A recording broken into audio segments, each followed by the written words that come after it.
Yes, let me know if you can hear me. If you can see me, you can hear me. There's some madness going on with this Grammy thing, man. Instagram's going on a bit of a nuts one right now. Can you hear me? Can you hear me, people? Can you hear me? Can you see and hear me? Some people say, I can hear. You can hear me? Yeah? Wicked. Alright, people, do me a favor. Just send a request to see if you can join the live. I just want to see if, I don't know what the heck is going on here. But we're gonna maneuver this. Turn off request to go live. Nope, we don't want to do that. Don't want to do that now, do we, mate? Okay, good. Alright, people, just nice one. Thank you, Rise With Me, 369. Thank you, official Fred Waller. Oh, yes, Lovejoy, I see you. All right, okay, I tell you what, we're going to pattern. What's the time now? Might as well just go ahead and just do it. Let's just do it. All right, people, you know my name. Hey, you know my name. My name is Man. Yes, this is Courtney Winston. And I'm going to just get straight to it. I'm not going to waste no time, man. We're not going to Tara. What is this? Yeah, so they're going to Tara. Lovejoy, you can come forward, please. Aha.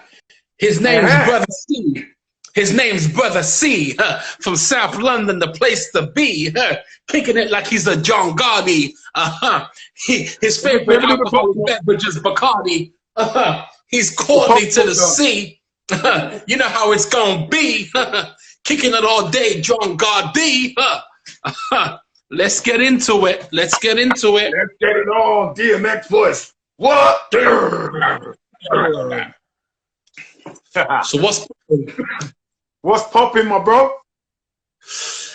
Well, 33-year wait, 33-year wait. Before we go into that, let's welcome everyone to Black Car Speakers Lounge Sunday. This is comedian, actor, multi-talented Lovejoy. Go ahead. Hello, man. Hello, people. Thanks for the people that are watching, man. Yeah, this is gonna be this is gonna be like an emotional debate because obviously coming to America came out on Friday, and so far the people that have actually viewed it, it's dividing a lot of opinion. Now, obviously, we're talking about the sequel to, in my opinion, the greatest comedy movie ever made. Yeah. Whoa! Yeah, absolutely. And I'll tell you why. Because coming to America, I think Eddie Murphy and them man are probably still getting paid hundreds of thousands of pounds in residuals because that movie has been shown so many times on so many platforms. Yeah. Coming to America, yeah. No, Coming to America, the original Coming to America. So that's of legendary status. For me, there's no better comedy movie than that, in my opinion, right? Okay, so 33 years later now, Eddie Murphy and the team, Paramount and all that have decided to do a sequel. Come on. So the first 33 years later, yeah. So they decided to do a sequel now. So it's like everyone's like saying, "Oh, wow, is this the right thing to do?" And this, that, the other. First of all, there's not many sequels that are usually better than the originals anyway. In every kind of feature film, I can riff so many feature films where the sequel is not better than the original. Only in certain instances, the sequel might be better. Yeah. Yeah. So. Hence Coming to America too. Bro, there's a lot to digest, man. There's a lot to digest. Personal opinion, I think it was a nostalgia fest. I think it was great to align back with the characters again. If I'm being totally honest, I felt the writing could have been a lot stronger. Yeah, I think some of the jokes could have been a little bit more implemented, a bit stronger. And I also felt that they didn't really need to use so much known people, so to speak. Yeah. Because I believe the movie is a franchise in itself. It sells itself for what it is. I reckon that would have been a great opportunity for them to get a lot of new faces in there and launch a few careers and give it a freshness. Yeah. Let's quickly give a breakdown of the cast of who was in Coming to America Part 2, brother, as we get into your exegesis of Coming to America 1 and 2. So as we know, is Eddie Murphy. He's the F man, right? Eddie Murphy, Arsenio Hall, fairly newcomer, Jermaine Fowler. He's in a movie called oh God, wow. Jermaine Fowler, who plays Laverne Johnson, the son of Prince Akeem. We're going to get into what the name Prince Akeem. Can I just quickly do what do they call it? There's a thing that they say. Fun fact. Yeah, a fun fact. And Kevin will back me up. Well, Kevin was there. I actually read for 2 roles for that film, Coming to America 2, believe it or not. People, I want everyone to hear that again. Lovejoy, British actor, comedian. Say that again. Yeah. So I actually read for 2 roles in the film. Yeah. Wow. Yeah, I had the honor and the pleasure of auditioning for 2 roles. One was for Lavelle. One was for the lead, Eddie Murphy's son. The other one was for Big Reem. Okay, I can see that. Yeah. And the other one was for Big Reem, which obviously was played by Tracy Morgan. And shout out to Kevin, because we're up till 4 in the morning that day doing a self-tape for that. And we sent it off. Kevin Lane. Yeah. Yeah. So he helped me do this. He helped me do the self-tapes. Yeah, man. So it was great to have that opportunity. It was an unbelievable experience to read for that. But yeah, moving on. Yes. So yeah, moving on. So Leslie Jones. Hey, wow. Leslie Jones, though. For real though. Leslie Jones, who played Mary Johnson, mother of Lavelle Johnson. Tracy Legendary Morgan, who played Uncle Reem. Kiki Lane. Oh, she's gorgeous. Kiki Lane. I was asking Kevin if he's related. Kevin Lane if he's related to Kiki Lane. She plays Nika, the oldest daughter of Prince Akeem. Cherie Headley, Lisa. Obviously, legendary Mr. Wesley Snipes. I've been told I look like him. You know what I mean? Same tribe, Wesley Snipes. You know, Wesley Snipes, a lot of people are surprised by his comedic genius in Coming to America. And I'm like, wow, you've been sleeping on Wesley Snipes. Wesley Snipes had that comedy genius from White Man Can't Jump days. What are you talking about? Oh, I didn't know Wesley Snipes could do comedy. Mad. Are you mad? Like, so Wesley Snipes, he played General Izzy. And if you watch Coming to America 1, General Izzy, the dad, the guy who looks a bit like Haile Selassie, who presents his daughter, she is your queen to be. James. So Izzy, the original Izzy, I forgot the name of the actor who plays the original Izzy in 1. He's the father of Wesley Snipes' character, General Izzy, in America, Coming to America Part 2. Then you got the legendary Mufasa himself, James Earl Jones, Darth Vader voice over King. James Earl Jones, who played King Jaffe Joffa. Then you got legendary John Amos, who plays Cleo McDonald's. You know, I'm so glad. You said there's non Augusta taking place. Yep, that's so true. Then you had the gorgeous, lovely Tiana Taylor, who plays General Izzy's daughter. There will be spoilers today, people. So if you ain't seen the movie, too bad. Go and watch it. It's on Amazon. You had Vanessa Bell Calloway, who plays Iman Izzy. You had Rick Ross in there as well, blood. Rick Ross was up in there. Yeah. He done a couple. He done some West Indian, wrong movie. West African accent. Rick Ross. A lot of people are banning down people say, oh, with their fake West African accent. But look, we know that that's our American cousins, man. They're going to try and do a genuine West African accent. But I thought it was cool because it was a comedy movie. Yep, Michael Blackson, you know. I think they should have given him more. In fact, I think Michael Blackson, if it wasn't Wesley Snipes, General Izzy, I think that Michael Blackson could have done that part as well. Very well. Absolutely. Paul Bates, Bella Murphy. Bella Murphy is actually Eddie Murphy's daughter. Yeah, now, Eddie Murphy's daughter. actually, Eddie Murphy said his own daughter had to still go through the casting regime of reading lines, learning line, and auditioning for the role of Oma, one of the daughters. Then you had the legendary Morgan Freeman. This is what I really loved about the movie. There was an ensemble of all of these great actors and actresses. Then I had Rotin, my man Dre from Power. He was in there. Yeah. You know. Then you had Trevor Noah. That surprised me. Trevor Noah's in the movie, people. Who else? Let's name the top. I mean, long cast. Who else? Go ahead, brother. Salt and pepper, you know. Yeah, it's a long pepper. I mean, listen. I mean, to be honest with you, Courtney, like for an extravaganza, it was absolutely phenomenal. Yeah. Yes. Big up to the costume designer. Same costume designer for Black Panther. Done coming to America too. Same costume designer. I mean, major props to Rick Ross as well, because they use his mansion to shoot a lot of the Mundi scenes. That's right. And obviously Tyler Perry Studios as well for kind of lending his hand in something that was so monumental. Listen, man, at the end of the day, it was one of the most highly anticipated movies. And for me, it was always going to be a tough, hard thing to make that as epic as the original was. Especially in these times, because we have so much expectation for stuff. I call it the microwave generation that we're in right now. A lot of people want things very, very quickly, and they expect gold stars all the time.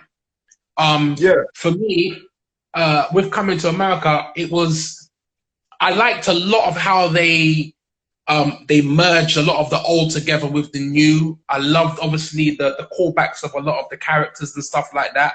I thought a lot of the special effects were amazing. Like, I really thought when they done a flashback to that nightclub scene when the plot was revealed. Yeah, where the plot was revealed. It was amazing when the plot was revealed that, what happened after that nightclub scene was obviously Eddie Murphy getting Leslie Jones's character pregnant, etc., etc. I thought that was really like, wow, like the way they done the makeup and the CGI, if it was indeed CGI that they used, but it was all really aesthetically, it was a fest. It was a complete fest. Yes, sir. But absolutely, brother, and I love the way they CG'd that in. It was awesome. The way they inserted that plot in there, that worked for me. That was believable. Eddie Murphy going to the club with Arsenio Hall. Then they meet I hate this word, baby, his character.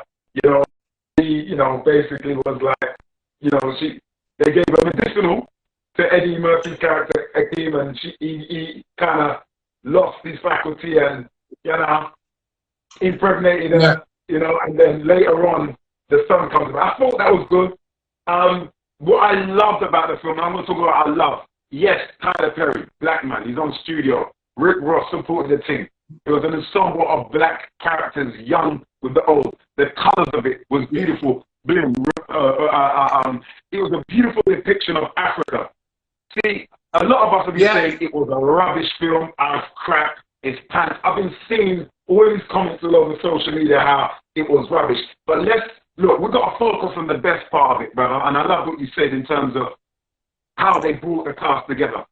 You see, it's so hard for us as a people to come together and get projects off the ground. We have to give credit where credit is due, and we have to dig up the best of what we see, because, you see, like the Jewish community, we need to be critical internally and praiseworthy of each other externally.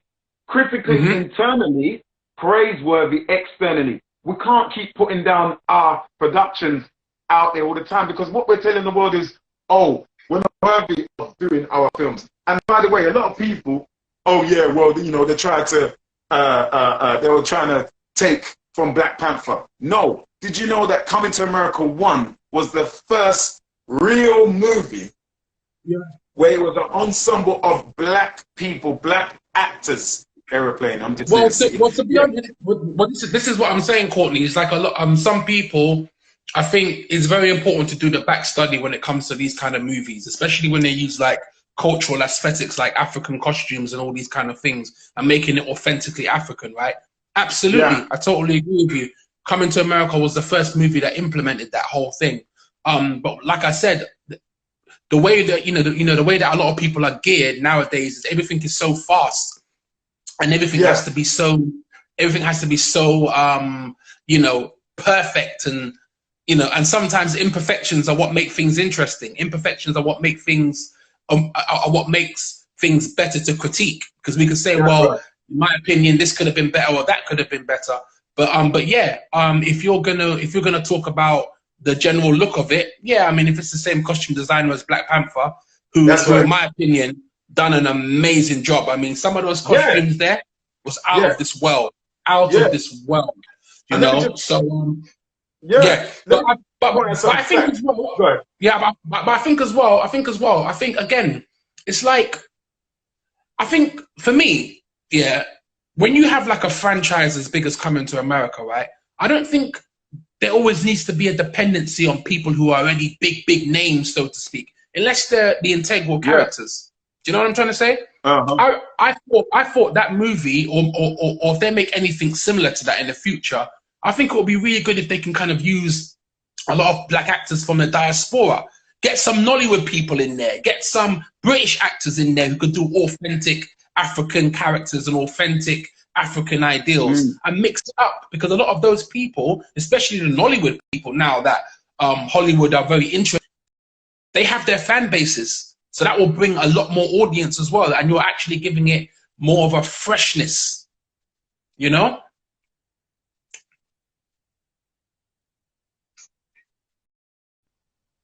Can people hear and see us? Because someone said it's a bit fuzzy. Yeah, yeah. So I like that, bro. I like that. And yeah, bringing the Nigerian brothers and sisters, the actresses and actors that can, put on the genuine West Indian. I keep saying West Indian. Jeez. See, West African, real one people. That's what West African actors. Let's go into some fun facts. DJ Supreme, we see you. Send your request in. We're going to bring people in. But Lovejoy is our guest at this moment. Let's go into some facts, because I like to have an analytical mind like yourself, brother, when it comes to watching movies. So first, it was quick pace edit. It was very quick pace edit. Second, did you notice, people, that did people notice on Kiki's uniform? What did people notice on Prince Akeem's daughter's uniform? What did you notice? She wore the colors of the Jamaican flag. I want people to remember that. Yeah, that was not an accident, people. Go back and watch it. See, people calling it rubbish, but I think there was a lot of messages in that film. Also, we can't, this is another fact. It was directed by Craig Brewster. It wasn't directed by John Landis. John Landis, who directed Coming to America 1, he's the who knows who John Landis is? See, we got to know our business. We got to know what we're watching, people. John Landis was the man. I'm going to give everyone a clue by doing this. John Landis directed Ow! Thriller.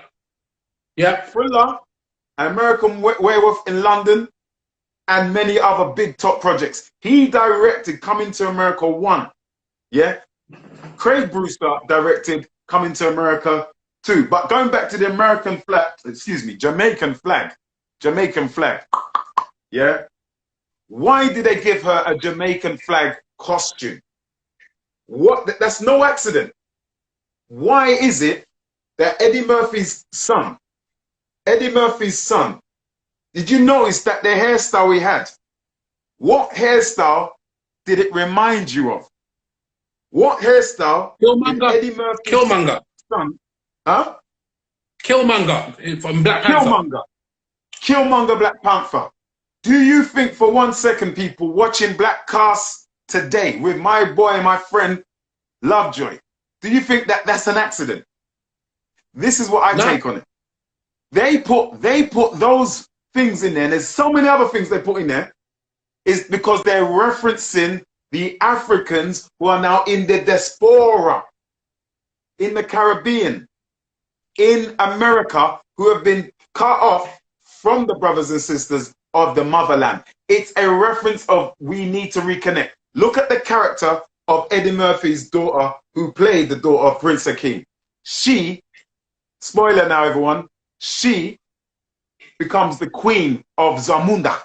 She becomes the queen, and he rightfully is the rightful heir to the throne. Heir, H-E-I-R to the throne. Killmonger haircut. She dresses in Jamaican uniform. What are they saying on an analytical level?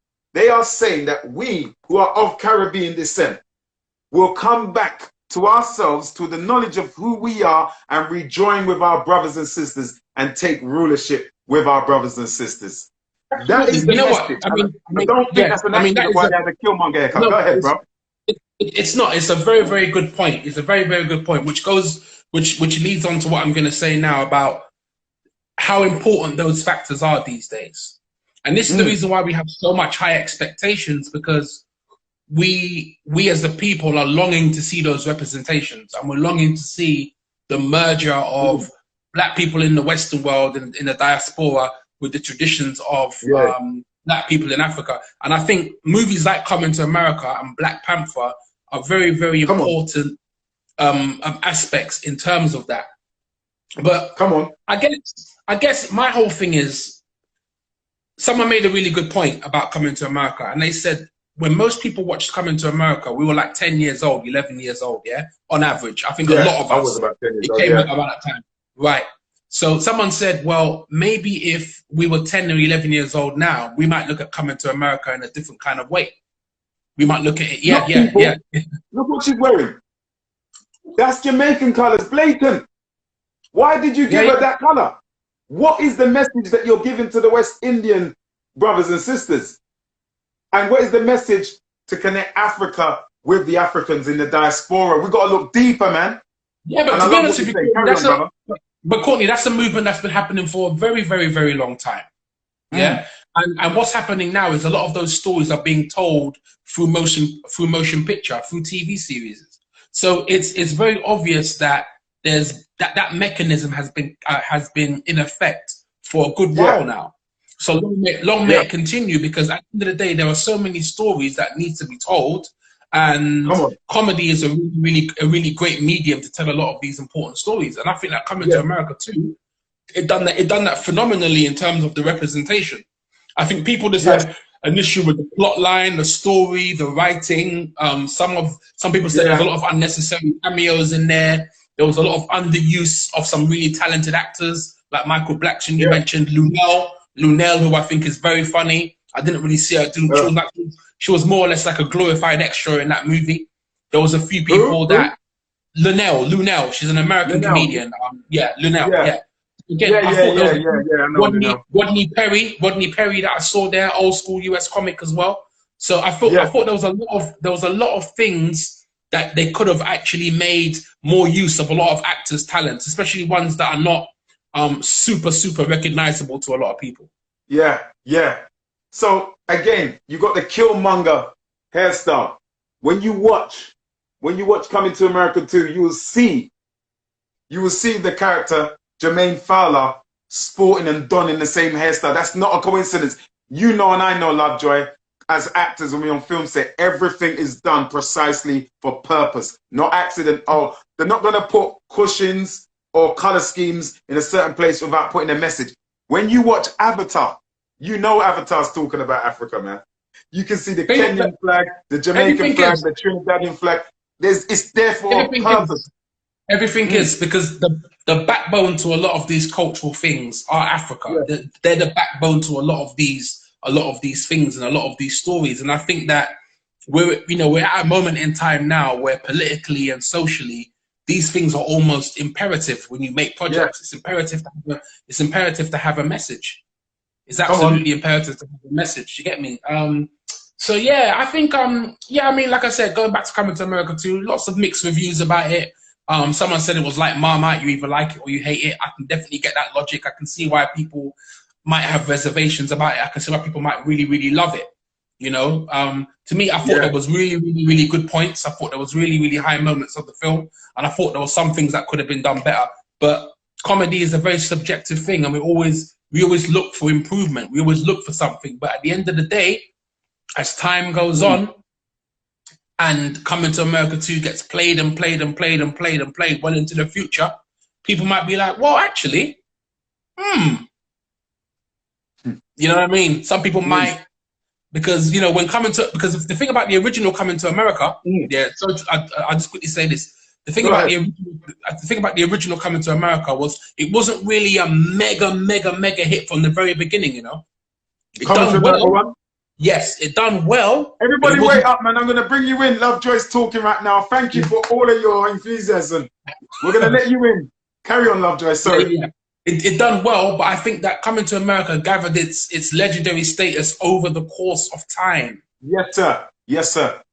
Do you know what I'm saying? It done well when it first dropped, but I think as time went on, it became more and more valuable and more of a cultural phenomenon that it is. That it still is to this day.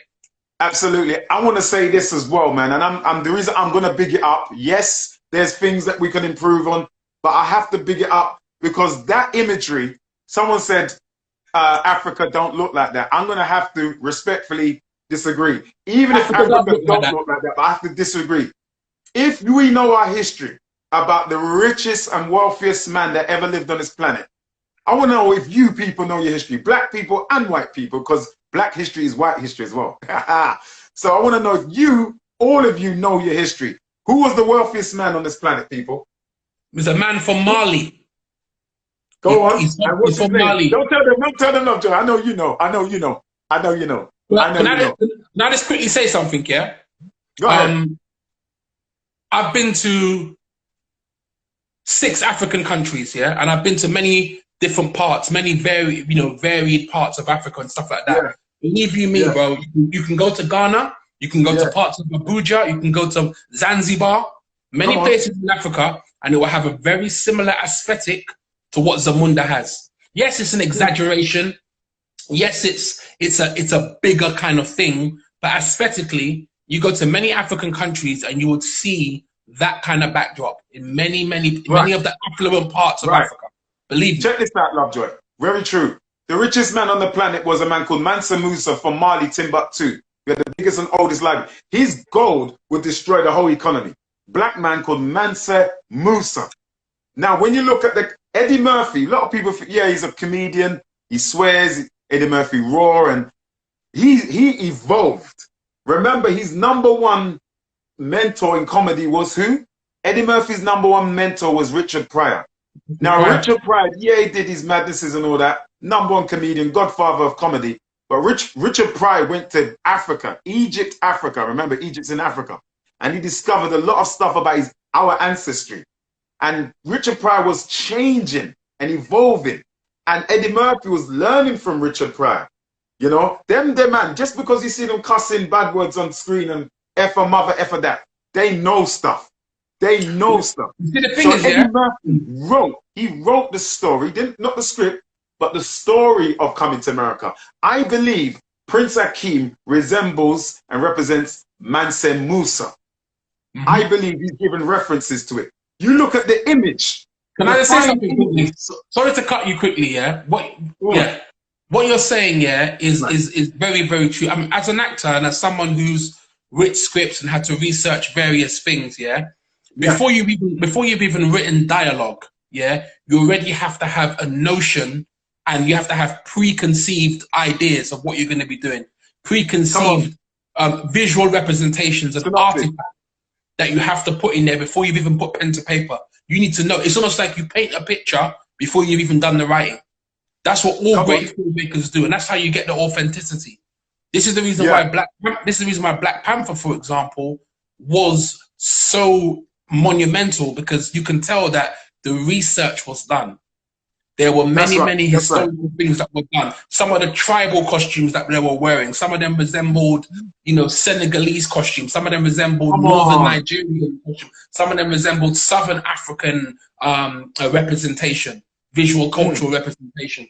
So yeah, every great project needs to have great research, and it usually does. I just believe the music was great.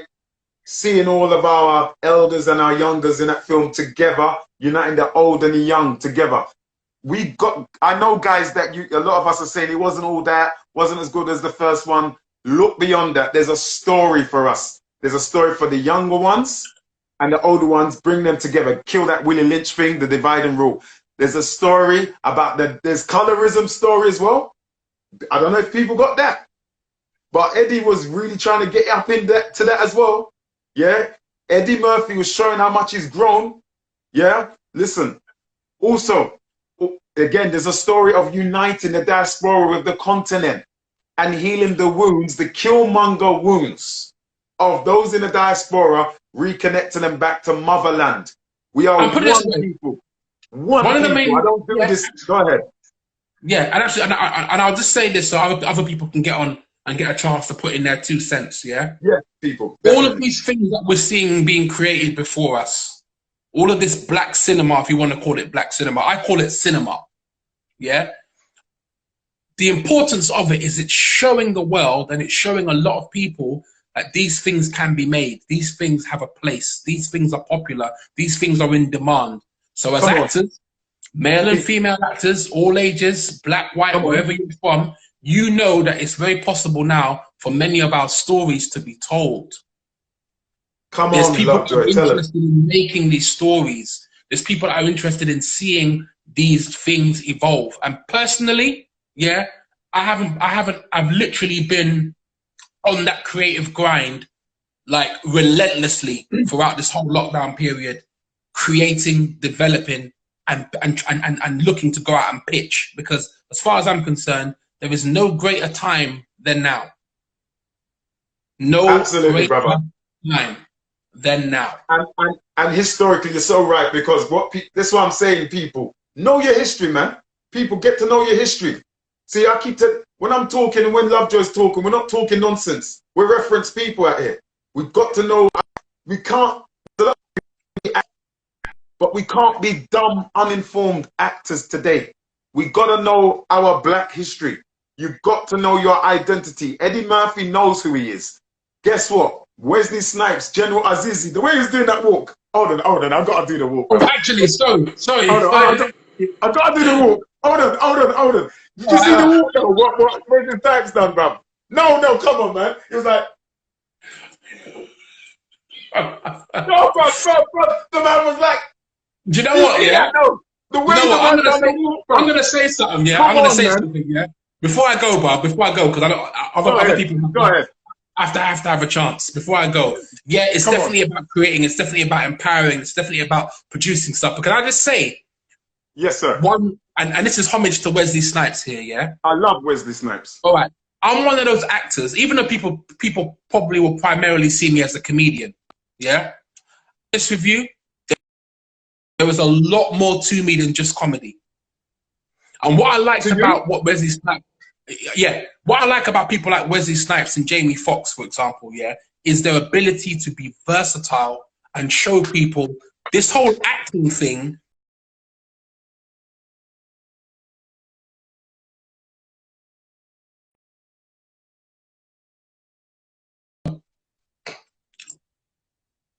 Yeah. But anyway, man. Don't call my phone 5 o'clock, people. What's wrong with you? Stop. Don't. Carry on, Lovejoy. So get some more people on here, man. I'm gonna be watching and listening in, man. But big respect, man. Yeah, man. Just don't call my phone, people. I'm on the road. Don't do it, man. Don't do it. Don't do it. Don't do it. Don't do it. The angels will. Anyway, this is. Yeah, don't let me turn into General Azizi now. Get me? But listen, you're so right, brother. Listen, brother, we love what you're doing. Keep doing what you're doing. You know we're there as a collective, as one. Each one teach one. Your success is my success, my brother. Absolutely, absolutely. And that's what it's all about. Yeah, man. So we're gonna bring in more people. Lovejoy, thank you very much for your input today. Yeah. Yeah, man. Peace and love. And before you go, tell us a little bit, just before you go, briefly, just concise the film together. And what you're doing, what do we need to look out for from you now? Okay, well, regarding coming to America too, I thought massive expectations. I thought they've done it justice. there could have been certain aspects that could have improved in terms of the writing and stuff like that. But all in all, it was an aesthetic and cinematic masterpiece for me. Looking at it was absolutely outstanding. Black beauty, melanin at its finest. Yeah, man. So in terms of what I'm doing now, again, I'm creating my my one camera, one man sketch show that I'm writing, and I've literally more or less finished writing it. So I'm gonna be shooting some of it and just pitching it, bruv. It's just getting my ideas out there now. All I really want to be doing is just going into production companies and just giving them things that they can't say no to. Shoot it yourself. We're just shooting ourselves. I've done that already, man. So definitely. I'm gonna make it very easy for them to make a decision. Yes, sir. Yes, sir. All right, my king. Brother, love, yeah? We'll catch up soon. Thank you very much for your input, brother. Love, my G. God bless, man. God bless you, brother. God bless you. Right, people. That was Lateef Lovejoy, UK comedian, actor, multi-talented. We're going to just bring in the next person. Okay, let's see who's here now. All right, Kevin Lane. I'm trying to bring Kevin. I don't know why I can't bring in my boy, Kevin. I see you, DJ Supreme. DJ Supreme, I see you. Any members of the Black Film Institute that want to get involved. Right, I'm going to bring you in now. Wabi, yep. I'm just sending your request, people. I want to hear your review, your comments, and what you thought. Yo. Yes, Kim. brother. How are you? I'm very well, sir. Very well. We kind of, oh man, my reception. I got to sort out the reception. Reception. We're losing you, my brother. Don't worry. You know what? Sorry, say that again. It's hot right now. No. Social media is hot right now. That's what it is. I know. Can you hear? Are you there? I can hear you.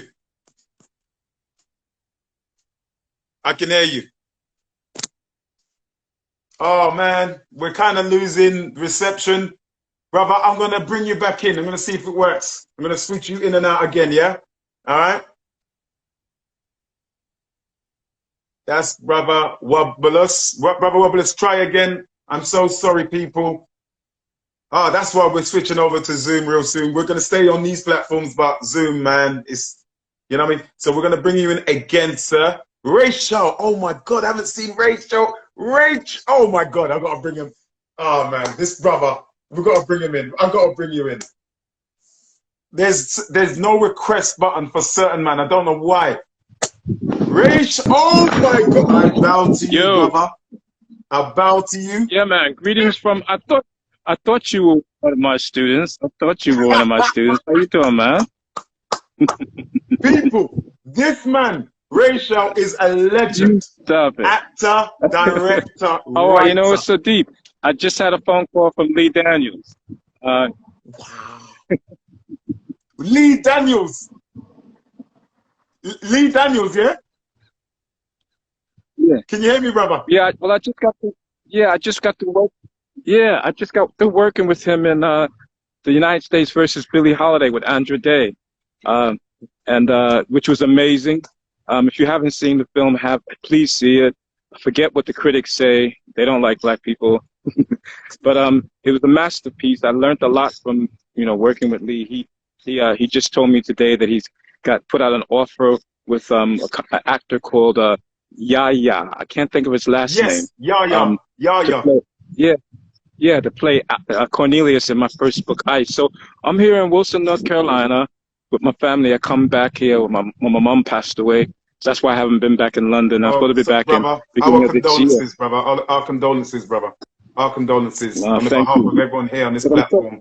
Our condolences. I'm so glad to see you continuing. I'm so glad to see you doing. Yeah, I said, when I came across, I said, I know that, bro. But I mean, like, you're absolutely right about these films. Black films don't get the respect that they should, because we're not meant to do those kind of things. I mean, they made Spike Lee the big demon for like so long because what he was trying to tell them was that we have a life, we have a history, we have everything that you have, and we've given a lot to you, but you give very little to us. So I mean, like, Lee's going through the same situation with the Billie Holiday movie. I mean, these reviews have been horrible, to say the least. But I look at it this way: this woman's got she's got a Golden Globes win. She won a Golden Globes, and it looks like she may win the Oscar. Now, how do you get those kind of performances from a film that ain't good? Exactly, and that's Zoe Saldana, You know what right? I mean? Yeah, Miss Andra Day. Yes, Yeah, sir. yeah. So what am I missing in London? Well, brother, you're missing. Boy, we're under severe lockdown. Oof. Well, what are we missing, bro? You're missing the cold. It's freezing. I know North Carolina's warm, brother. The theaters are locked down. There's no stage. There's no theater. There's no cinema. Everyone's on the Netflix and the Amazon Prime right now, brother. And what other objects they're using to watch film. So did you get a chance to see Coming to America? I saw it last night. It was brilliant. It was I screamed the entire time because I remember when it first came out, and it's very true. When it first came out, people didn't recognize it as a cultural phenomenon that it is now. And what they did, I mean, they've actually kept the formula of it, but they sort of did a flip on it. I don't want to tell too much for people who haven't seen it. And the young man that played Mr. Fowler, I can't think of his first name, that played the son. Jamie Fowler. Yeah. And, you know, a lot of people would think that he's an overnight success, but this kid has been working for years and years and years. Yes. And so it just shows that the melanin helps us stay young, you know, because it may take a while for us to get the recognition that we deserve. But it's a brilliant film. It really, really is. And people should see it. People should celebrate it. And we got to keep telling out, you know, like Mr. Lovejoy, was it? That's right, Lateef Lovejoy. Yeah. Like we got to produce our stuff. We got to keep doing our stuff and keep going. I've just released a new novel called Carolina Red on Amazon's #2 Amazon bestseller in Black and historical fiction. So guys, get that book. Carolina Red. It's been sold to Sugar Films, a London company. Wow. And it was that came through a friend of mine, Courtney Winston, who worked with Steve McQueen on the I think it's the Small Axe television thing. Right. That's right. Yeah. So we got to help each other. If you're out there and you're in a position, you got to give back to your brothers and sisters because they may not have that step. Mr. Courtney Newland is a man I will always champion because he helped me and he didn't have to do that. You know, we've got to help each other because we can't, because the white people ain't going to do it for us. And I'm not saying that all of them are, because we do get a lot of help from certain quarters, but it seems like the higher you go, our glass ceiling gets lower. So those of us that have actually smashed through this ceiling, we got to come back and extend a hand. Come on. So, what are you up to, man? What are you up to? I'm writing projects. I'm doing a lot of voiceover. Just finished doing the BBC voiceover radio drama. That was, I wish I could say what it is, brother, but you know, you got to sign the long disclosure. I got a chance to do my American accent. I was working with a brother who is in a Night M. Charlemagne movie, who we're going to bring on. Wow. We're going to bring on this platform to talk about the film that he's in. He's also in the prequel of Superman, the TV called Krypton. So we're going to bring him in. Yeah. I had the honor of working with him. And I wish we could talk about the project that we were working on, a BBC radio drama. When it comes out, you're going to be one of the first on Rayshell. And I have to tell everybody, this man, Rayshell, he taught me how to act. He taught me at stage. He taught me about musical theater, blocking, directing, positioning. And he was like a father and a bigger brother. And he gave me the tough love. There's times I'm like, oh, I can't do this. And the brother said, you better do it right now, bro. You can do it, man. And you brought the best out of me, brother. You broke me down and you built me up, just like the Kung Fu masters do to their students in those Kung Fu movies, brother. And I want to say a thank you. Brother, you absolutely helped me and you put me on the path of this acting thing, brother. You know, I want to thank you. I'm just happy that you are showing me right and showing the world, you know, what you've done. I mean, that to me, and I came by accident because my grandchildren aren't about, you know, to show me all the ins and outs of all the platforms. I said, I know him. I know that voice. Bless you. Thank God for you. Keep it up, man. You know, I'll be back in the UK in May because I got to take my book to the London Book Fair. But if you haven't seen the United States versus Billie Holiday. Have a look. If you blink, Yes. you'll miss me, but I'm there. Brother, definitely. We're gonna work together again, brother. We have to. Definitely. Thank No, you, we brother will. Rayshell. We're gonna interview you as well about your book and the up and coming projects with Lee Daniels, man. Big up Lee Daniels. Big up what we're doing out there in America, brother. Our American cousins, man. Definitely. Definitely. Love Definitely. to you, brother. We'll talk. Much Definitely. love. Thank you, King. Okay, Thank man. you. God bless you. Thank you. That Now, was how do I get out? Rayshell. He is musical theatre.